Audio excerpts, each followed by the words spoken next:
नमस्कार दोस्तों, Gyandhara TP channel में आपका स्वागत है। मैं आशीष कुमार आज फिर आपके लिए एक नई कहानी लेकर आया हूँ जो कि ओशो की कहानी है।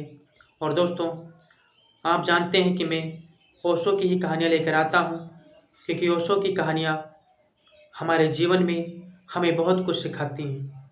तो दोस्तों, ओशो की कहानी ज़रूर सुने। तो दोस्तों, आप भी वही हैं, हम भी वही हैं, लेकिन कहानी बिल्कुल नई है। तो आइए दोस्तों, अब हम आपको कहानी की ओर ले चलते हैं। जैसे कि एक मकड़ी थी, तो मकड़ी ने सोचा कि चलो जाला बनाया जाए और जाले में मक्खी फंसेंगी, कीड़े फंसेंगे और मैं आराम से उन्हें खाऊंगी। होता क्या है, वह कमरे के कोने में जाती है और जाला बुनना शुरू करती है। तो जाला बना रही होती है, तब तक होता क्या है, उस मकड़ी की नज़र एक बिल्ली पर पड़ जाती है। तो बिल्ली उस मकड़ी को देखकर मुस्कुराती है। तो वह मकड़ी कहती है बिल्ली से कि तुम मुझे देखकर क्यों हंस रही हो। तो वह बिल्ली बोली, हंसो नहीं तो क्या करूं। तो मकड़ी कहने लगी, तो बताओ तो, हमें देखकर तुम क्यों मुस्कुरा रही हो। तो वह बिल्ली कहती है कि तुम यह जाला किस लिए बना रही हो।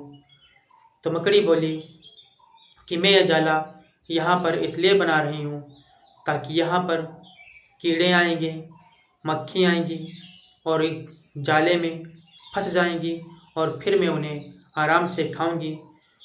तो वह बिल्ली कहने लगी, यहाँ पर तो साफ सुथरी जगह है, यहाँ पर कीड़े मकोड़े और यहाँ पर कोई भी आने वाला नहीं है।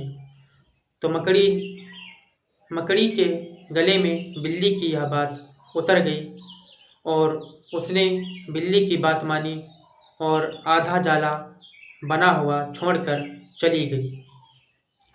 तो वह कुछ दूर जाने के बाद उसे एक खिड़की नज़र आती है। तो वह सोचने लगी मकड़ी कि चलो इस खिड़की में ही जाला बनाया जाए। तो वह खिड़की में जाला बुनना शुरू करती है और थोड़ी देर में क्या होता है, वह आधा जाला बना देती है। लेकिन थोड़ी देर में एक चिड़िया आती है और उसको देखकर बहुत ज़ोर ज़ोर से हंसने लगती है। तो मकड़ी कहती है, अब तुम क्यों मुस्कुरा रही हो।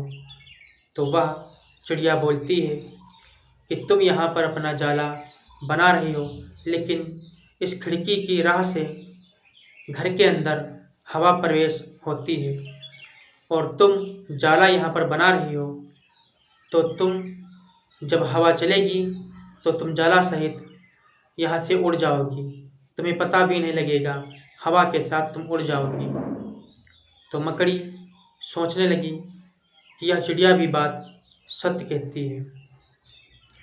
तो वह मकड़ी उस चिड़िया की बात को भी मानती है और वहाँ से चली जाती है। होता क्या है, उसे एक अलमारी नज़र आती है। तो वह मकड़ी अलमारी में अपना जाला बुनना शुरू करती है। वहाँ पर भी वह थोड़ी देर जाला बनाती है और बनाते बनाते होता क्या है, वहाँ पर एक काकरोच आ जाता है और काकरोच उसे देखकर मुस्कुराने लगता है। तो वह मकड़ी उसे देखती है और कहती है कि तुम क्यों हमें देखकर हंस रहे हो। तो वह काकरोच कहने लगा कि तुम यहाँ पर अपना जाला बना रही हो, लेकिन तुम यह भूल गई हो कि यह अलमारी है और यह पुरानी अलमारी है। यह अभी यहाँ पर है, लेकिन कुछ दिनों में यह अलमारी बेच दी जाएगी और तुम्हारी सारी मेहनत बेकार जाएगी। तो मकड़ी सोचने लगी, यह भी बात सत्य कहता है, यह अलमारी आज यहाँ पर है, लेकिन यह पुरानी है और कुछ दिनों के बाद यह अलमारी बेच दी जाएगी तो हमारी मेहनत सारी बेकार जाएगी। तो वह मकड़ी वहाँ से भी आधा जाला बनाया हुआ छोड़कर चली जाती है। लेकिन होता क्या है, अब मकड़ी के अंदर जाला बनाने की क्षमता समाप्त हो चुकी थी। वह थक चुकी थी और मकड़ी भूखी भी थी। अब उसका काम में मन नहीं लग रहा था, लेकिन उसे एक चींटी नजर आई, तो वह चींटी से आग्रह करने लगी कि मेरी मदद करो।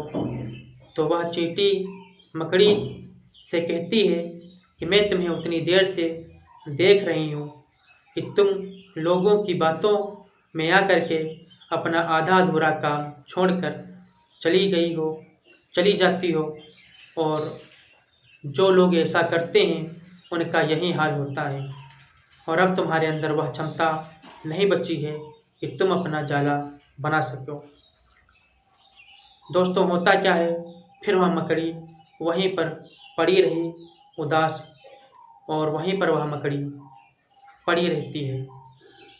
तो दोस्तों, ओशो की इस कहानी के माध्यम से मैं आपको यह बताना चाहता हूँ दोस्तों, कि जब हम कोई काम शुरू करते हैं तो शुरू में हमारे अंदर, मन के अंदर बहुत ही उत्साह और उमंग होती है, लेकिन लोगों की टिप्पणियों की वजह से, लोगों के कमेंट की वजह से हमारे अंदर उत्साह और वह उमंग धीरे धीरे समाप्त हो जाती है।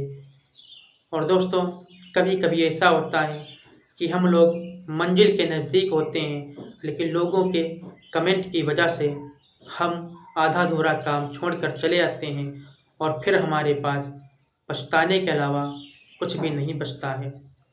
इसलिए दोस्तों, जिस काम को करो, अगर आपको लगे कि इस काम में सफलता मिल जाएगी और हम आधे रास्ते पर आ चुके हैं, तो किसी की भी टिप्पणी पर आप ध्यान ना दें। आप अपने मार्ग पर, अपने काम में लगे रहें। तो दोस्तों, मैं आशा करता हूँ आपको यह कहानी अच्छी लगी होगी।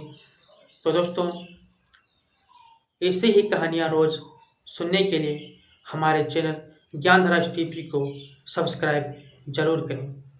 तो दोस्तों, मैं अगली वीडियो में मिलता हूँ एक नई कहानी के साथ। तब तक के लिए दोस्तों, नमस्कार।